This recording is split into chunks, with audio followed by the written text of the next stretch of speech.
Hi friends, இன்றைக்கி வந்து breakfast என்னென்னு பார்த்தீங்கன்னா பெசரட் தோசை தான் செய்யலான்ட்டு பச்சை பருப்பும் பச்சை அரிசியும் ஊற வச்சுக்கிட்டு இருக்கேன்.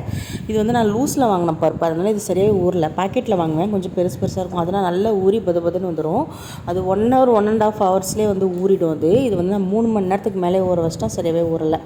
சரி பரவாயில்ல, நான் அரைச்சி தோசை ஊற்றுனா நான் நல்லா தான் இருந்தது. அது வந்து கொஞ்சம் உளுந்த மாவு பதுன்னு வரலையா, அந்த மாதிரி இருக்கும். அந்த பெரிய பருப்பு சொன்னோம் இல்லையா, பாக்கெட்டில் வாங்குவோம் அந்த பருப்பு. இந்த வாட்டி நாங்கள் வேறு பருப்பு வாங்கிட்டோம்.